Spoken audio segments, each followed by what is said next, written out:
Good morning. Happy Sabbath. It's a joy to be once more in the house of the Lord, but also to be blessed by the opportunity He has given me to again once more present His Word. So as we begin, I want to ask the brethren, just by hearing the opening song and the Bible reading, we're going to continue in the 8 health laws. By the hymn and the Bible reading, which of the 8 health laws do you think we'll be talking about this morning? Water. Say it louder. Water. Yes, indeed. It will be water. But before we get into it, we know the water is very symbolic in the Bible. As we read in the story, it has this physical aspect, which we'll be speaking of this morning, but it also has a spiritual meaning. As we read in the Bible reading this morning, especially in the 14th verse of that fourth chapter of John, we read, "But whosoever drinketh of the water, what should I give him, shall never thirst. But the water that I shall give him shall be in him a well of water springing up into everlasting life." So we see how there is life in the water, both, again, in a spiritual meaning and also in a physical meaning. If we read Ezekiel 36:25, there we read, "Then I will sprinkle clean water upon you, and ye shall be clean from all your filthiness, and from all your idols I will cleanse you." So also water can be used as a cleansing, as a cleanser. It could be clean out all impurities physically, but also as a washing spiritually. Then what do we read in the book of Isaiah, the 12th chapter, verse 3? "Therefore, with joy shall ye draw water out of the wells of salvation." Again, we see the representation of water and its connection to a spiritual meaning, especially in relation to salvation. Let us continue, for there is no shortage of the word water in the Bible. Revelation 22:1. We read, "And he showed me a pure river of water of life, clear as crystal, proceeding out of the throne of God and of the Lamb." Amen. Isaiah 44:3. Let us read furthermore. "For I will pour water upon him that is thirsty, and floods upon the dry ground. I will pour my spirit upon thy seed, and my blessing upon thy offspring." Revelation 22:17. "And the Spirit and the bride say, Come. And let him that heareth say, Come. And let him that is athirst come. And whosoever will, let him take the water of life freely." Finally, Proverbs 5:15. "Drink waters out of thy own cistern, and running waters out of thy own well." This morning, I want to include the children. I want to ask the brethren question, but also the children, just to keep them engaged. We like to keep the children engaged and interested in the subject matter. So I'm going to ask Aliyah a few questions as we go through, and maybe Sarita too. No, I'll let them answer, and then, for those that are watching at home, I know it's difficult, even with the microphone, I'll repeat what the answers are, and we'll continue the discussion. All right, Salia. About how many times, we read some verses in the Bible that mention the word water. About how many times do you think water is mentioned in the Bible? Not just water, but also all variations of water. It could be river, seas, that's all water, rain, so forth. Any variation of water. About how many times do you think it's mentioned in the Bible? 56 times in the whole Bible? What about you, Salia? How many times do you think? 12 times. Okay. Does Joseph have anything to say?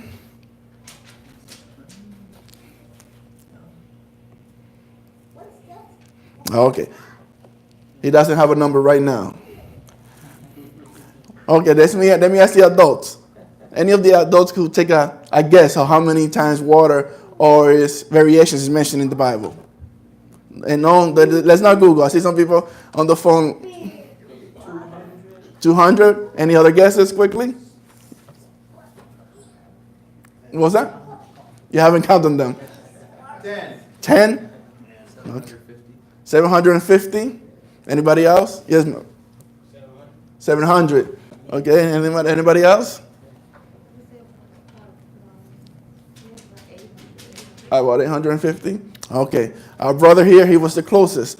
It became down to between brother Al and brother DJ 722 times. And as we look in the Bible, we see the importance of water in the Bible. We saw the spiritual applications as we read those texts earlier, and as the song we sung earlier, and we see the spiritual application clearly in the story of the Samaritan woman in our Bible reading. But we see, even from the very beginning, the very second text in the Bible, it mentions water.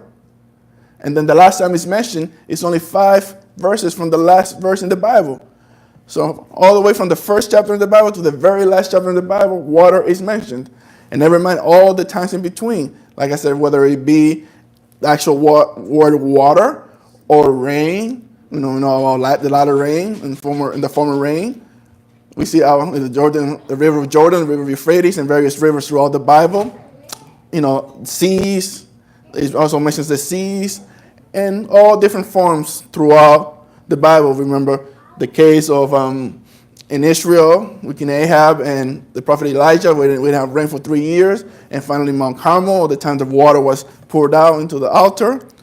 And we could mention many, many stories and many occasions where we mention water, and it's very key. And it's very interesting. I'm asked one of the children, who could tell me the very first verse in the Bible, Genesis 1:1. What does Genesis 1:1 say, Sarita? In the beginning, God made the heavens and the earth. So what's in the heavens? What's moving around in the heavens or in the atmosphere? Water. What else? Something that we can't see. Air. So oxygen. And then the next thing we read in the next verse is water. There's 4 things that the human being and the human anatomy cannot do without. Without those 4 things, or like anything, just one of them, we die. Number 1 is oxygen, air. So right over in verse 1, we read about the heavens. And we know the heavens, there's air in the heavens. The second verse, we read about water. And then the last 2 things that we need to survive is sodium and potassium. So we know that when God made man, he made him from the dirt. And we know all minerals and all electrolytes and all these things come from the dirt. So we see the sequence there of importance in the Bible, and science and medicine are proving that those 4 things are the key things to keep us alive, and in that specific order. Just as if we follow the sequence of the Bible, it's also in the same sequence that appear in the Bible. Let us continue. Let us see what the Spirit of Prophecy says about water. Some of the uses of water that she mentioned. We'll go into some of them later, but we'll start with these for now. Counsels to the Church, page 105. The prophetess says, educate away from drugs. Use them less and less, and depend more upon hygienic agencies. Then nature will respond to God's physicians. How many knew that God has his physicians? Or its physicians? Amen. God has his physicians. And not like the men and women that we see at the hospital or in healthcare facilities. These, which belong to God, are, number 1, again, air, pure air, the first thing we need. Number 2, pure water. And then along those, proper exercise and a clear conscience. Not only do we need those physical necessities, but we also have to have a clear conscience. If we have a deep spiritual life, our conscience is clear. So there's, again, as we state many times, over and over, every time we do this presentation, there is a direct connection between the spiritual and the physical when it comes to health. Those who persist in the use of tea, coffee, and flesh meats will feel the needs of drugs, but many might recover without 1 grain of medicine. If they would obey the laws of health, drugs need seldom be used. So if we depend on those physicians, God's physicians, pure air, pure water, exercise, and a clear conscience, then we have very little need of drugs. It's because we have neglected those physical needs that we have, and we have neglected the health laws that God has given us. That's how we have turned away, and we have become dependent upon drugs and pharmaceuticals and all these things that we should, as much as possible, stay away from. Yes. When she mentioned, we know coffee, but when she said tea, what she's actually referring to? Tea, we're talking about, like the tea that people drink, like the iced teas and green teas and all these kind of teas. Because I know, a lot of people call tea, any warm drink. I know in Jamaica, a lot of warm drinks, they call them tea. Yeah. See, to me, when, like even hot chocolate. See, to me, it was strange to me when I first said, when they say, oh, you want to drink some tea, hot tea? I was thinking of, the hot tea that we drink, the leaves and so forth. Not hot chocolate or ginger tea or any of this other kind of teas. We're talking about, the ones that are injurious to you, the black teas and those kind of leaves and green tea and all these kind of teas that a lot of times the world, pushes and says that, it could be helpful. But those are caffeinated and those are harmful teas. So let us move on. Again, Council of Diet and Health, page 148, we read, when the God of Israel brought his people out of Egypt, he withheld flesh meats from them in a great measure, but gave them bread from heaven and water from the flinty rocks. So two things he gave them. He gave them the manna, the bread from heaven, and water. Nothing else. That's all they needed. With this, they were not satisfied. They loathed the food given them and wished themselves back in Egypt, where they could sit by the flesh pots. And here we have those pictures. This is what God's plan for them was, to gather the manna and to drink the pure water. But instead, they wanted to have this. And as a result, we see the end result. How many of those that left Egypt made it into the promised land, Sarita? 2. You remember their names? Joshua is one of them, yes. Joshua and Caleb. So out of that great multitude that left Egypt, only 2 made it in. Mostly for disobedience. And also, when you eat and partake of these things, it leads to what? Disobedience. Your mind is, your mind is clouded. You're not thinking properly. You lose that connection, that direct connection. So you go in the opposite direction. You head towards apostasy. You head towards error. You head towards sin.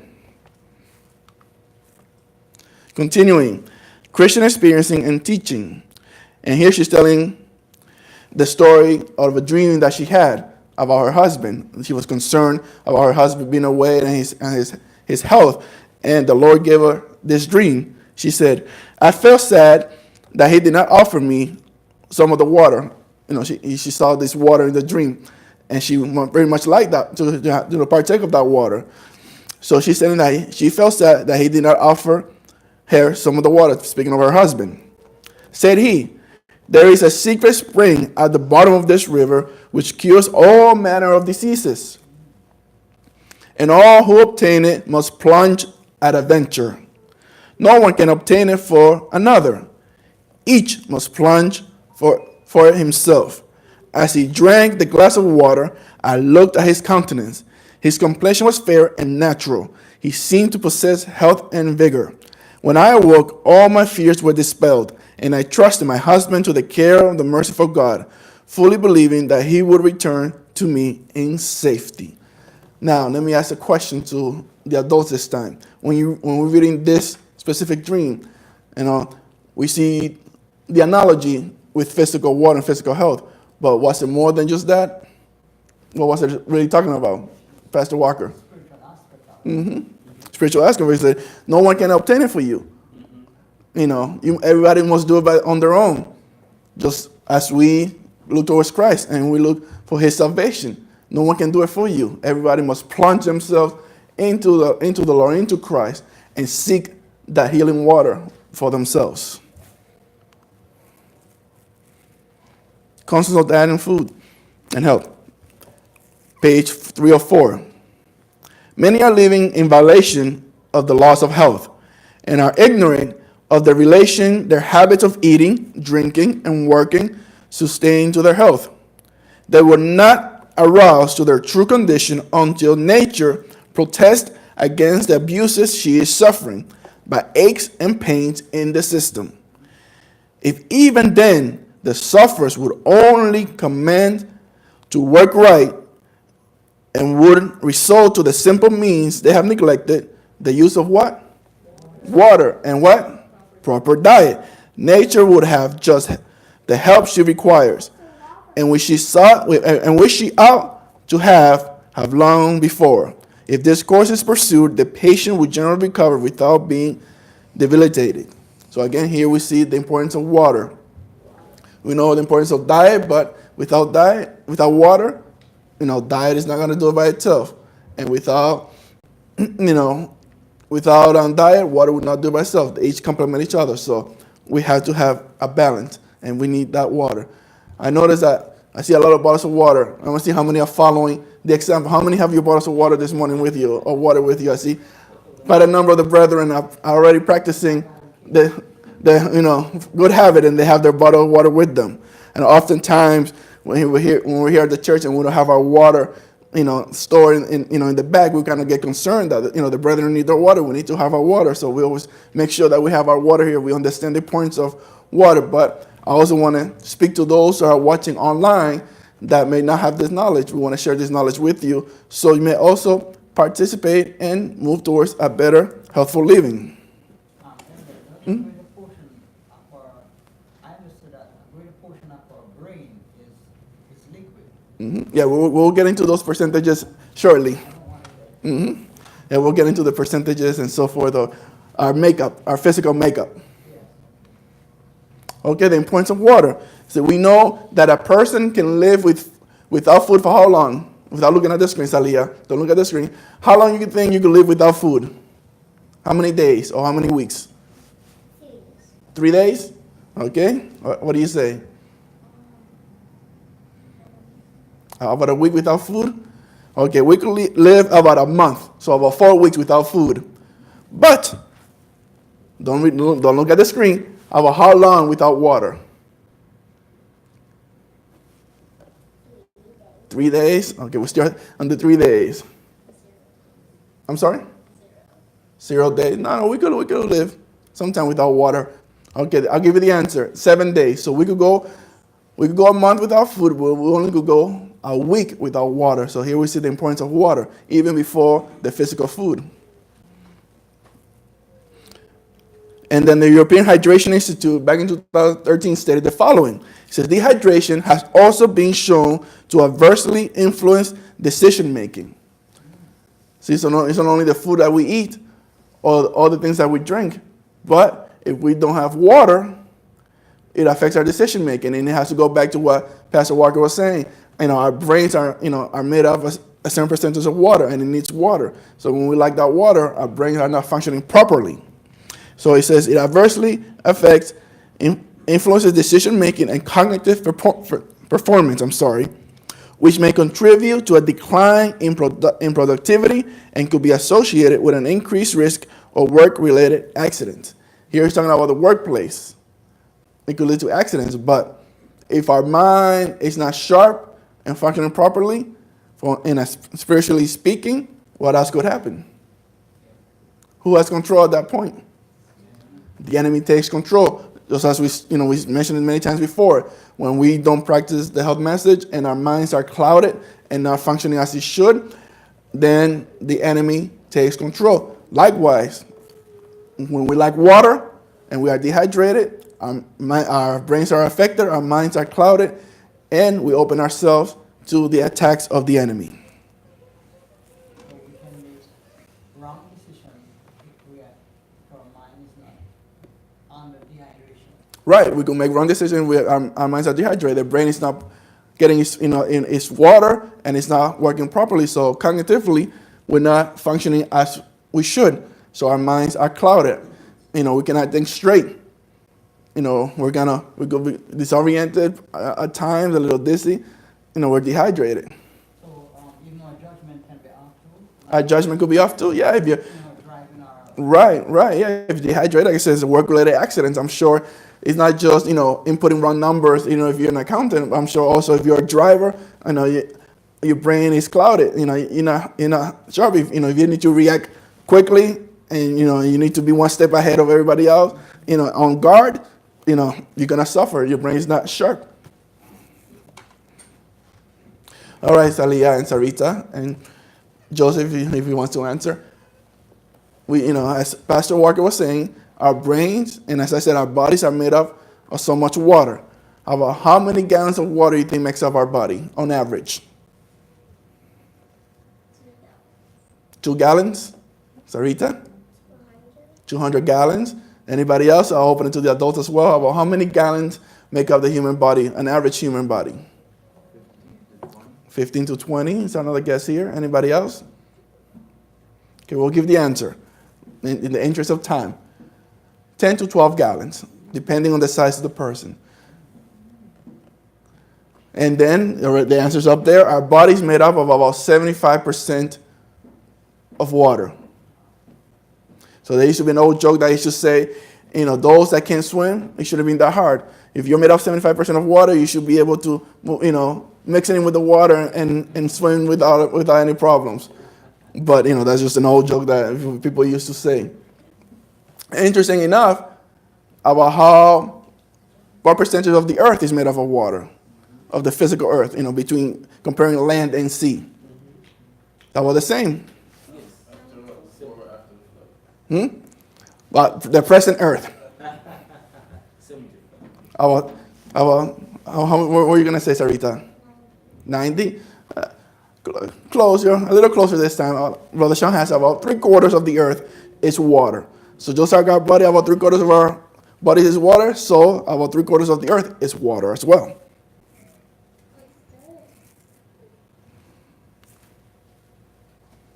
And what are some of the ways in which we lose water? How do you think we lose water, Salia? When we sweat, very good. That's number one. Sarita, how do you think we lose water? How does our body lose water besides sweating?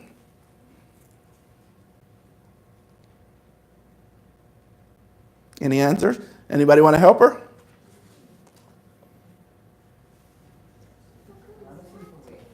Even our talking. Our talking, yes, and we'll get to that one in a second. More specifically, why in our talking? Yes, when you go to the bathroom, that's another way you lose water when you go to the bathroom. Another way is when we're sick. When we're sick, we throw up and we vomit, we lose some water content. And when we talk, and more specifically when we breathe, we're losing water as well. We lose about 1.5 cups of water a day just by breathing alone. I'm assuming when we dehydrated means when we don't drink water at all. Well, I'm sorry? I said dehydrated when you don't drink water at all. Or even when you drink water, when we breathe, we're still, losing water. So if you're dehydrated, even worse, your mouth and everything is really, really dry. That's why a lot of times when you're hydrated, you're really dry. Because, when we are hydrated and we breathe, there's fluid, there's moisture there. All right, Salia, I think you saw the answer. About how many cups of water should we drink a day? Sarita? 2 cups of water. Okay, Salia, you saw the answer. What was the answer? You didn't see it? What do you think it is? 7 cups of water? Okay. I think everybody's well familiar with this equation about how many cups of water an adult should drink. Anywhere between 8 and 12, depending, again, male versus female, height, your size, your weight, and different components. But the average is anywhere between 8 to 12 cups of water. And How many ounces in a cup of water?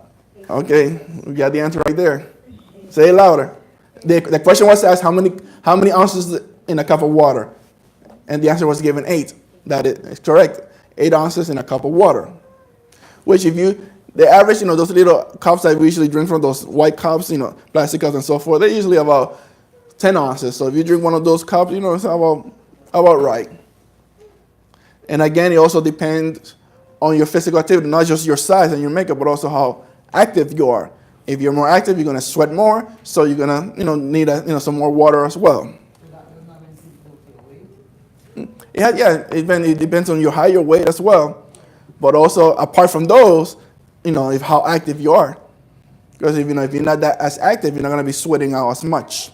But if you're an active person, your job requires you to be on the move or active, then you're gonna sweat out more. So you need to replace what you're losing. So those who go to the gym and all that, they are losing more than that. Right, exactly, because they're sweating out more. So the next question we have to ask is, when should you drink water when participating in physical activity? At what point should you drink water if you're going to participate or are participating of physical activity? Should it be before, should it be during, or should it be after? What do we think? Salia, I see your hand. After? Anybody else? Huh? During? Anybody else? Before? Okay, so we got before, during, and after. The right answer is all three. All three. You should be hydrated if you're going to go into physical activity. As you're in physical activity, you're losing, so you need to rehydrate. And after you're done, then you need to go back to your norm, to where you should be. So you need to drink again. So all three stages, you need to be drinking water. I don't know when but I was reading sometime about that. If we properly rehydrated, much of the pain that we suffer would be eliminated. Yes, we'll get into that. We're coming into that. And she already in one of the Sister White's reading, we read already that, a lot of people are suffering from pains and aches and so forth is a result of not drinking water. But we'll get, we'll get into one of the specifics as to why.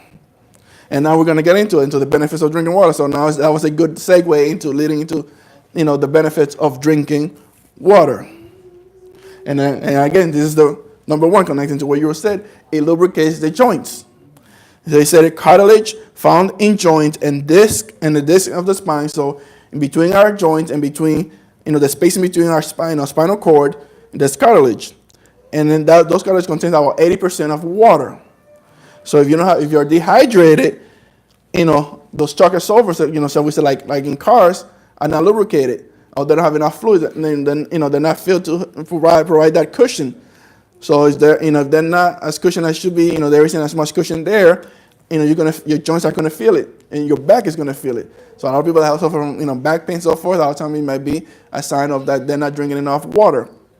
So you need to drink water, and that's what most of the pain that people suffer is joint pain or back pain, right? Because there isn't enough water there to fill those cartilage, which pretty much act as a cushion or as a sugar sulfur, when there's friction, and there's action. So as a result, if they're not at the level they should be, the result is pain. So could that be then lack of water cause people to be having hip replacement, knee replacement? Possible with time, if your body and those joints don't have enough fluids that they should have, there's going to be more friction with time. And those, let's say those spacings should be about this thick, and they're really about that thick. If you're not drinking water and there's more friction, you're going to lose more and more of it until finally most of it's going to be gone. And that's what happens a lot of times when people have arthritis and this kind of diseases as well. A lot of times, drinking enough water could help prevent or getting you to that point. So we see one of the biggest importance of water. Also, it forms saliva. And what is saliva mostly used for? Besides keeping your mouth moist. Digestion, correct. And to help chew your food properly. Right. And it's all part of digestion and chewing the food. It says saliva helps to digest our food and keep the mouth, nose, and eyes moist.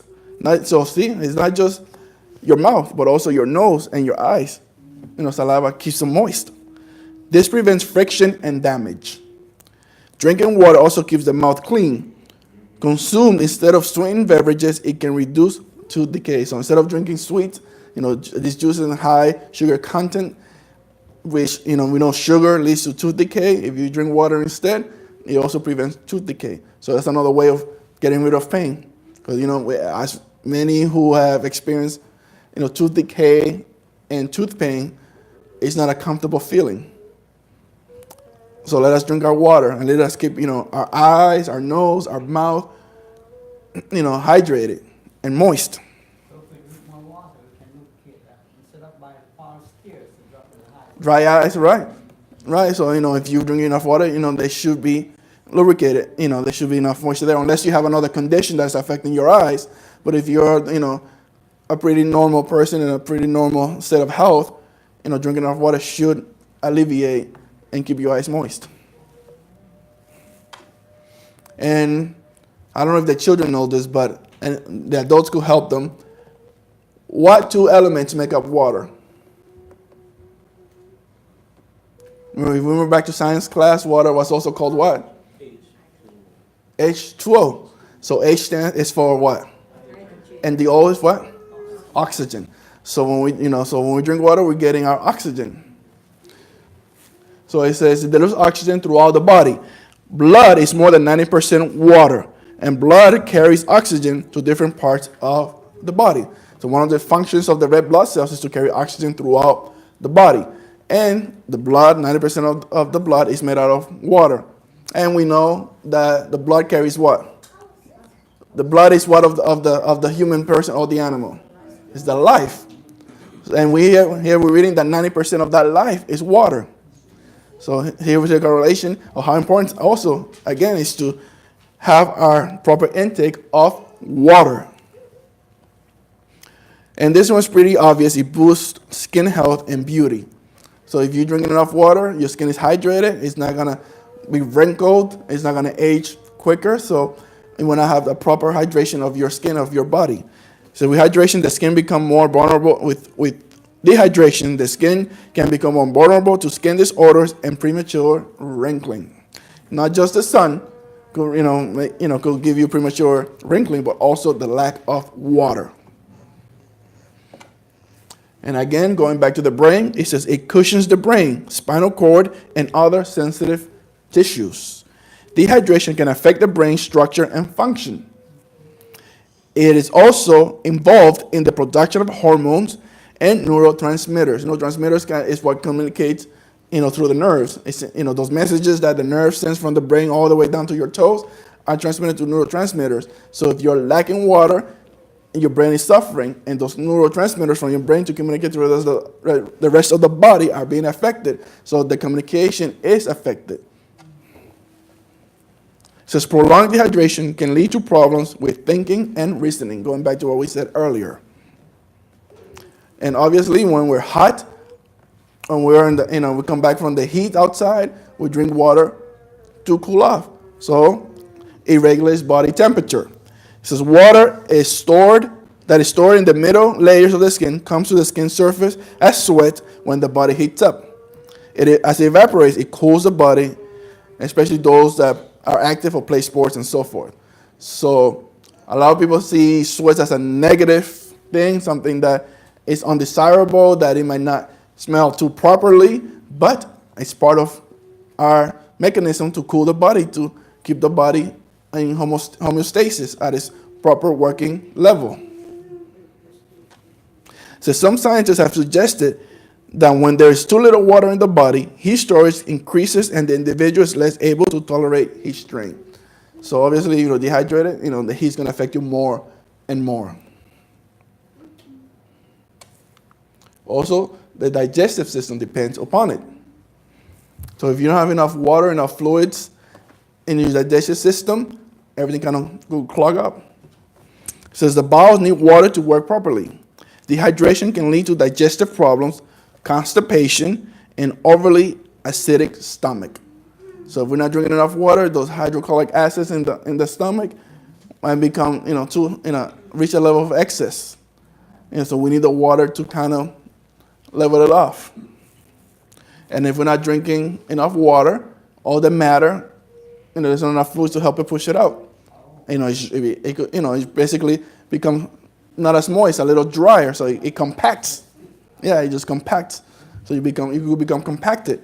And, compaction could be something that could be taken care of easily, or it could become a very serious problem where they might have to do surgery, possibly cut off part of your colon and your intestines, or if it's to the point where it's in a real bad situation, you might end up with what they call a colostomy bag, where you're gonna have to depend on that. So we don't want that's in the extreme cases, but if you don't take care of yourself, we could get to those to that point as well.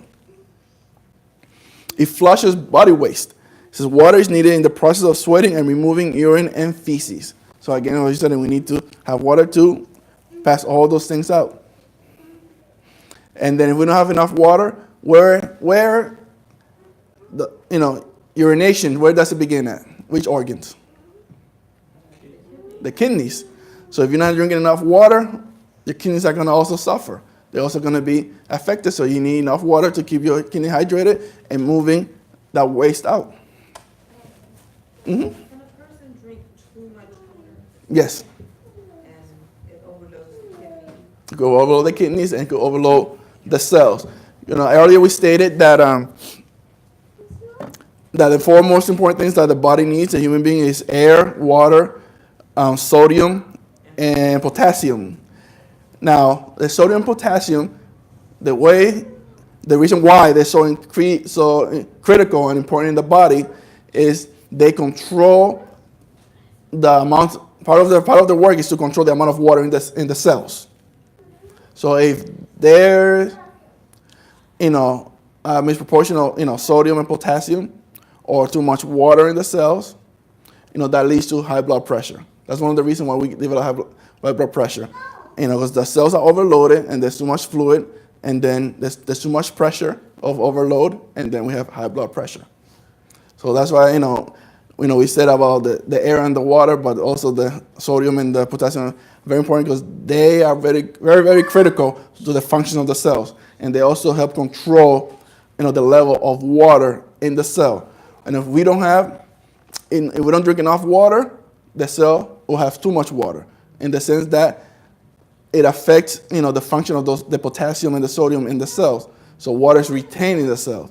If we drink too much water and we go in the other direction, and again it also affects the potassium and sodium, and again the cell will keep too much water. So in both extremes, the cells could keep too much water, and it leads to high blood pressure. So even with water, moderation is the key again. Mr. Irvin suggested that we put a little sodium with salt in the water. Yes, I was actually watching a video from, I know many of you are familiar with Barbara O'Neill. She was stating that oftentimes we drink water, and she forgot which tribe or which group of people that they were dying, especially in the heat, because they were drinking enough water, but they were passing it out too quick, and the body was not absorbing it. And she was saying that real salt, healthy salt, has about 92 minerals in it. The salt that we mostly consume is sodium chloride.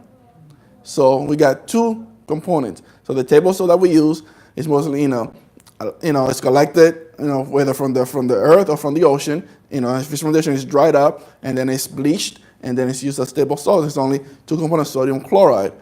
But she was saying that, for example, Celtic salt or Himalayan salt, those on average have about 80 to 82 of those minerals retained in it. The other 10, she was saying that they're too minuscule to even measure, so that's why it's difficult to measure. But Celtic salt or Himalayan salt have about 82 of those minerals in it, and she was stating that something that they practice in her health facility is once or twice a day they'll take a few grains or a grain of that salt and put it in the mouth and then drink the water, and it promotes the magnesium in the body, and it makes it easier for those cells to control the levels of water going in and out of the cell. So she's saying about a grain or a few grains of either Celtic or Himalayan salt in the tongue and drink the water. It'll help the body absorb the water and use the water more properly in the cells. But brother, for people that have high blood pressure, I believe they will lose more water by taking the medication, so to speak. like I said, all drugs have, they have the side effects.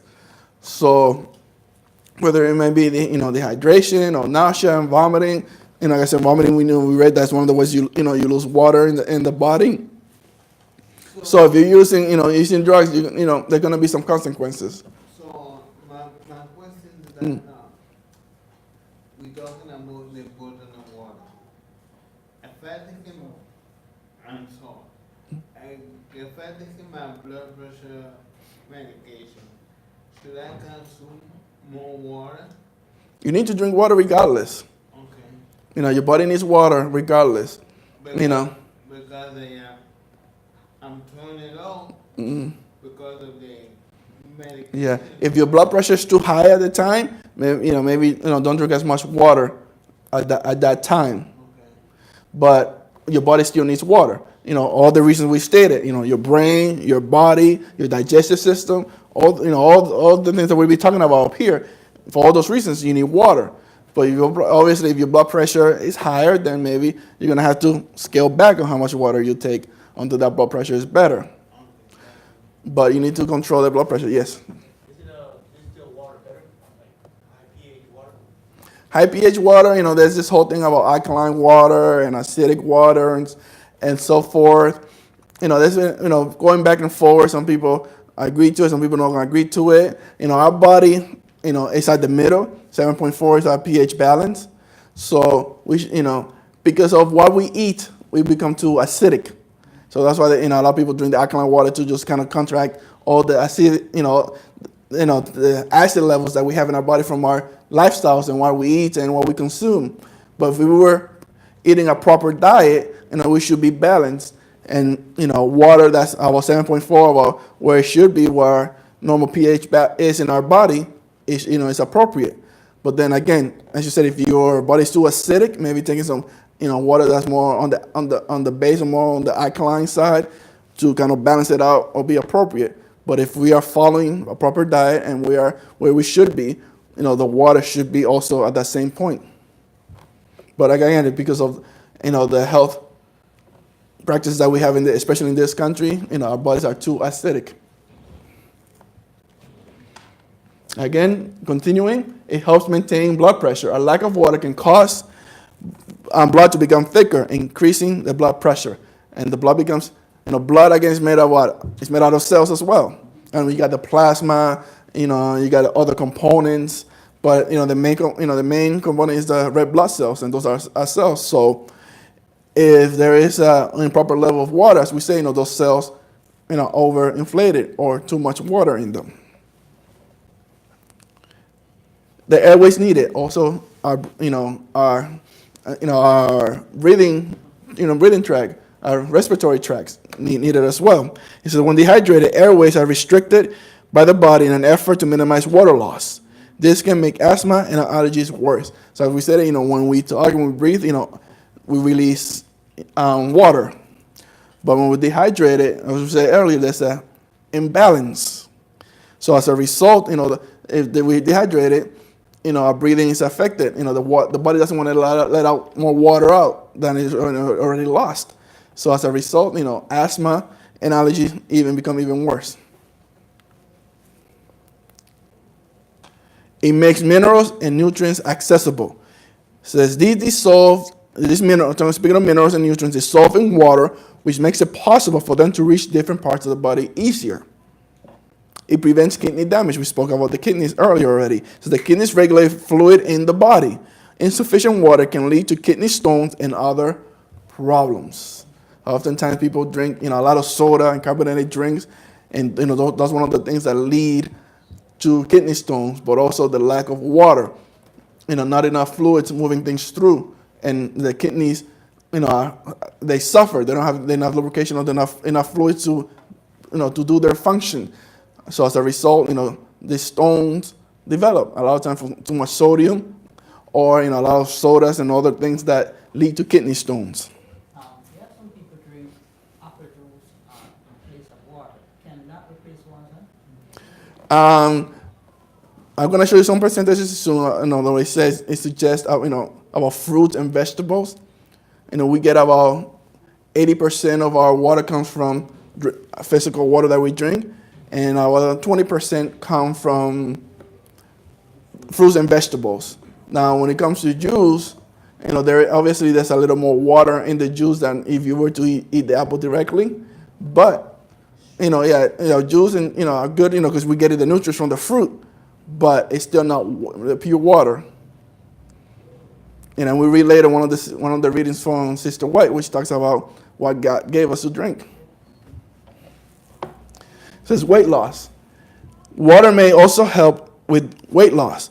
If it is consumed instead of sweetened juice and sodas, drinking water timely before meals can help prevent overeating as well. So, when you drink water, you feel, somewhat full. So you feel like you don't need to overeat or eat as much. So that, that's one way to lose weight. And also, drinking enough water keeps the metabolism, running. All functions of the body are working properly. So, everything's working as it should. So it should promote some weight loss. And finally, prevention of headaches. We talk about the brain and pain and so forth. You also prevent headaches. It says one of the most common symptoms of dehydration is headache. And oftentimes when somebody is having a headache, you ask them, have you drank enough water today? It says water is important for brain function. In addition to increasing brain power, drinking water also helps prevent and relieve headaches often caused by dehydration. Medical News Today explains that dehydration headache occurs when your body loses essential fluids to function properly. Dehydration can cause the brain to temporarily shrink from fluid loss. So obviously, if something is dried up, it's going to shrink. Just like, a lot of people eat this dehydrated fruits, the dry up fruits, they take out the water content out. So what happens? It shrinks. Likewise with our body, likewise with our brain, it's no different. So if we're not having enough water, our brain shrinks. And it says the mechanism causes the brain to pull away from the skull, causing pain and resulting in a dehydration headache. So, the brain, is in its proper place in the head within the skull. As it shrinks, it kind of creates that distance from the skull and it causes headaches. And also, another reason why we have headaches is because of the blood vessels. They, either they don't have enough fluids or too little fluids, so it's affected. Too much blood in the brain could cause headaches as well. So if you're over drinking, you could end up in that end. But if you're dehydrated, not drinking enough water, this is why it happens. The brain shrinks and it's not the proper distance that it should be from your head, from your skull, and as a result, you suffer that headache. So that will affect us, remembering things or concentration. Mm-hmm. Like that. Yeah, because it's affecting the brain. The brain is shrinking, and then the brain's not, working properly. It's not sending those neurotransmitters. That's not working as quick. There's a miscommunication in firing those signals to the rest of the body. Your reaction is going to be slower, and then everything is clouded. Now let us read what the Spirit of Prophecy says about water. It says use of water in sickness. Constance Daya, it says water can be used in many ways to relieve suffering. Draft of clear, hot water taken before eating, timely before eating, about half a quart, more or less, she says, will never do any harm, but it will rather be productive of good. So drinking not cold water, room temperature water, at an appropriate time before eating, is going to do you some good. She says, continuing, same page, she says, thousands have died for want of pure water and pure air, who might have lived. These blessings they need in order to become well. If they would become enlightened and let medicine alone, in other words, leave medicine alone, drugs alone, and accustom themselves to outdoor exercise and to air in their houses, summer and winter, and use soft water for drinking and bathing purposes, they will be comparatively well and happy instead of dragging out a miserable existence. So again, here we see what she says about the use of water. She said thousands have died because of the lack of water and not getting enough water. But if they were to use water as they should, they'll be comparatively well and happy instead of dragging out a miserable existence.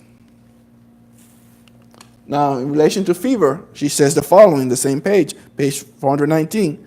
If, in their fever state, water had been given to them to drink freely, and applications are also being made externally, long days and nights of suffering would have been saved, and many precious lives spared. But thousands have died with raging fevers consuming them, until the fuel which fed the fever was burnt up, the vitals consumed, and have died in greatest agony, without being permitted to have water to allay their burning thirst. Water which is allowed, water which is allowed a senseless building to put out the raging element, is not allowed human beings to put out the fire which is consuming the vitals. So oftentimes we see a building burning, what do? The fireman comes with water hoses and turn off that heat, turn off the water. But instead, a lot of these people that were suffering from fever, burning up, they were not given the water that they needed. And as a result, they suffer, and many of them died. And then finally, the right and wrong use of water. Page 420. It says, many make a mistake in drinking cold water with their meals. Taken with meals, water diminishes the flow of the salivary glands. And the colder the water, the greater the injury to the stomach. Ice water or ice lemonade drunk with meals will arrest digestion until the system has imparted sufficient warmth to the stomach to enable it to take up its work again. So if you drink cold water, digestion will stop, not only because it needs to get rid of that fluid, but also because it needs to warm up that fluid in order for the body to tolerate it. Hot drinks, on the other end as well, on the other extremes, are debilitating. And besides, those who indulge in their use become slaves to the habit. Again, a lot that drink those hot teas, or the teas that we spoke about before, the green teas, the black teas, and so forth. Food should not be washed down. No drink is needed with meals.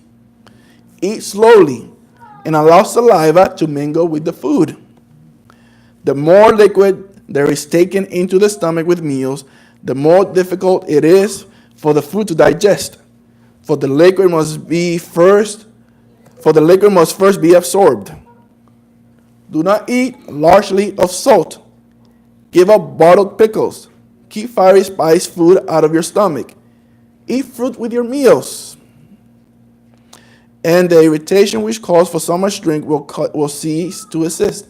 So a lot of people feel that they need to drink water because of the irritation they feel. She's saying that eat fruits. And the fruits will get rid of that wrongful feeling, that ill feeling, instead of drinking water. Right. Mm-hmm. But here we go. But if anything is needed to quench thirst, pure water, drunk some little time before and after the meal, is all that nature requires. Never tea, coffee, beer, wine, or any spirituous liquors. Water is the best liquid possible to cleanse the tissues. No explanation needed. It's clear. I got a call from somebody, sister one day. She was she was in her belly. She asked me, what could she do? I said, just simply get a cold wrap and put over your tongue. And, about an hour later, she called me, she said, she get rid of the pain. Get rid of the pain? And I get the idea from when I was a doctor, I heard it first, but I heard it Spirit prophecy. Spirit prophecy. Water, where easier. Because most time we drink to absorb, but the skin also absorbs liquid. Just as it sweats out, it also takes in. Pastor Walker was saying of a situation where a person called them saying that she was having stomach pains, and he suggested putting a wet towel, wet rag over her abdominal area. And about an hour later, the person started feeling better. As I just stated, most of the absorption we do is through our mouth, but also our skin is able to absorb. Mhm, While okay. I was on the plane coming back from Jamaica, but this was the opposite now. There was a lady sitting beside me and she asked, another lady, I was sitting in the middle, and she asked this lady beside me, do you have any lotion? And she said, no. She said, oh, my hands, it's dry. Dry. I feel like it begin to crack. So, and then she said to me, she said to me, do you have any lotion? I said, no. I was kind of surprised because Mm. normally women doesn't really Your lotion, lotion. And she was asking everybody around, and I see she was very uncomfortable because her hand was creased and, it's like what she said was breaking up. So I said, ask that lady over there. That was her lady. And she asked her, she said, yes, I have some lotions. Afterwards she said, oh, do you know that lady have no lotion? I said, well, I just believe she might have. Yeah. So right. So if she was saying about the case of a person in the plane who had very dry skin, where it was almost to feel like it was gonna start cracking up. So lotion or some moisture goes a long way into hydrating our skin cells. Like, was one of the things we stated earlier, that dehydration leads to premature wrinkling of the skin, and also to have healthful skin we need to have water. Okay, and then I just want to point out some of the signs of dehydration that the body feels as a result of dehydration. So if you feel like you're having a lot of these symptoms, then you are most likely dehydrated. I said the first sign, obviously, as we know, is that dry, sticky mouth. We all feel that, and once we get that, it's pretty obvious that we know that we need to drink something. We're thirsty, our mouth is dry, so we need to drink something. Obviously, thirst, is another reason. And another sign of dehydration. Those are pretty straightforward. Again, headache, as we just stated a little while ago, the fact our body's not getting enough water, our brain doesn't have enough water, we suffer headaches, dizziness, and as we said earlier, our brain is suffering, so I feel a little disoriented, a little dizzy, and that's when we say that our cognitive levels are not working properly, we're disoriented somewhat. Dry skin, as we just stated, if you see dryness of your skin. And finally, little to no urine, and then when you do urinate, it's more like an apple juice color, more like a amber color. That the urine is really concentrated, and you're not getting enough fluid, because urine should be almost clear, just a slight yellow, like a straw color, and should not be darker than that. If you start getting darker than that, it's a sign of dehydration. Or sometimes it might be of something that you drink. If you those that drink sodas and dark drinks, the urine is going to be, off-colored. But if you're, the average person and you're, drink regular fluids, if it's, of a dark color, then you know that you need to drink more fluids. And then some simple ways that we could use to include, more water in our bodies, as we stated earlier, fruits and vegetables. It says fruits like apples, bananas, watermelons. That's the reason why it's called a watermelon. Melons, grapefruit, strawberry, etc. carry a certain amount of water. And then vegetables like celery, lettuce, radish, zucchini, spinach, tomato, eggplant, etc. also carry their water content. And finally, a good healthy soup. You have most of soup is basically water. You have the seasoning and the vegetables and so forth. So you get you get some fluid through soup. So like I said, the percentage is about 80% of our water comes from drinking water, and about 20% comes from fruits and vegetables and what we eat. And then some tips that you could follow during the day, as you are on the move at work, wherever you may be, is if you see a water fountain. As long as it's a good, clean water fountain. Sometimes, we come across a water fountain that, they're not too desirable.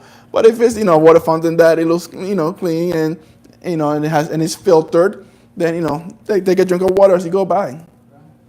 I know many people, carry their bottles of water or their little canister of water. Make that a habit of carrying your water with you. And then if you're at work, just place a glass of water by your desk. And then every so often take your water break. And also another good idea is that we should be practicing is to have a cup of water by our bedside. Drink a little bit of water before we go to bed. Not oh, don't drink too much where you have to get up and go to the bathroom and disturb your sleep, but just enough to keep the body, hydrated throughout the night. And then also maybe have some left over when you wake up in the morning, have your glass of water. And as Sister Michelle used to say, probably better with lemon. Have our little lemon water. And there are many out there argue sports drink. If you're, if you're working out or you're playing sport and you're sweating out a lot, it would be a good idea to eat, drink some of the sports drink, Gatorade, Powerade, or now vitamin water. They give it the name water, but it's not really water. You still have to be careful with these because they still have a high content of sugar. A lot of people say, they taste kind of bland and not too sweet, but they still have a lot of sugar. About the only time I would suggest drinking this is a lot of times we have patients, so there are people that have low sodium levels, and those with low sodium levels, again, what we stated earlier, because of the way the cell functions and the function of sodium in the cells and the retention of water, is those that have low sodium levels. Oftentimes the hospital will allow them to drink Gatorade because Gatorade has a lot of electrolytes. It has the potassium and sodium, especially sodium. So we don't want to give them a lot of time free water if the sodium is too low. We don't want to jump onto a point where it's, a life and death situation, a critical situation. So we're going to restrict the water on them until that sodium level is within a safe limit for them to drink water again. So a lot of times in that case, then they could drink some of these drinkers because of the sodium content and the electrolytes in them. But outside of that, I would not recommend, using these drinks to substitute water. As many, have that belief that, they should drink these drinks. And a lot of times people that do drink them, there was once upon a time I used to drink them because it felt like it was, get rid of my thirst quick, and it was effective, in getting rid of my thirst. But now that we know better and we're better educated, we should stay away. And as we just read in the Spirit of Prophecy, water is what the Lord gave us to quench our thirst, nothing else. What about the color in the water? I'm sorry? Those colored water.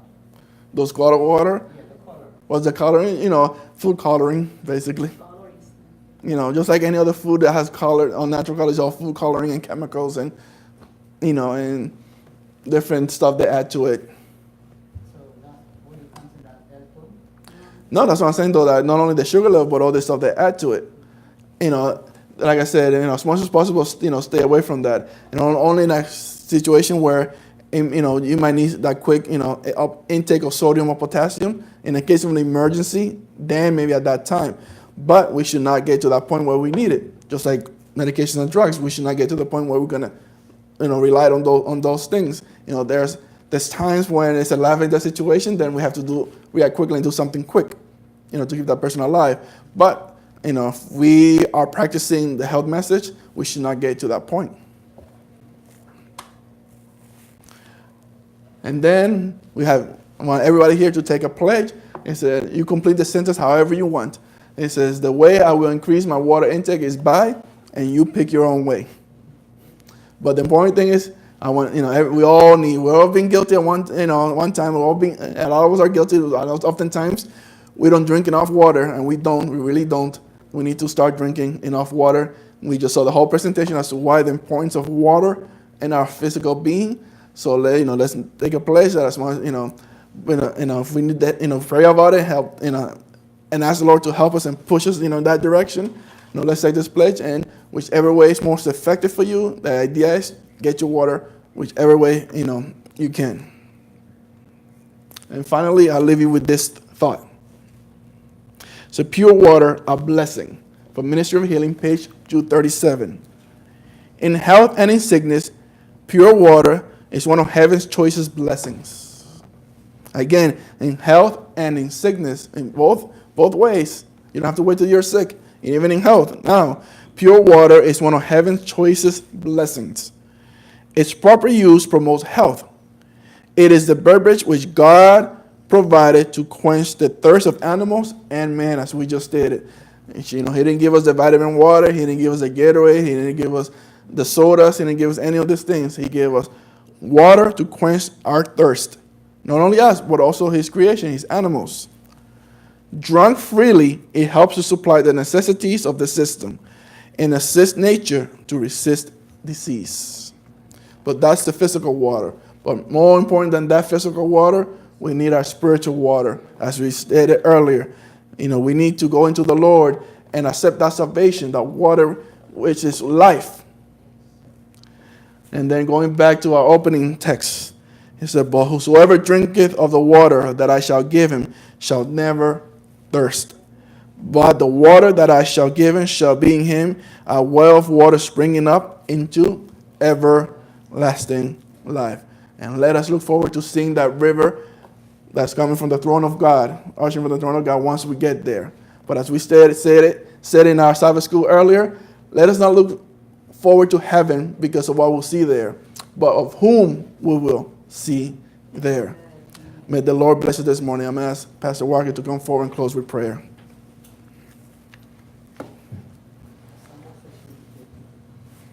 I'm sorry? Oh, okay.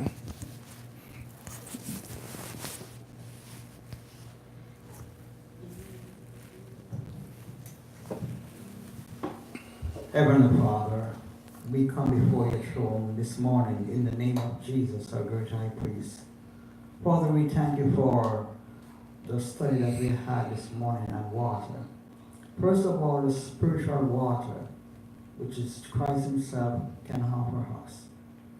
Lord, without that spiritual water, our soul will be dried up, Lord.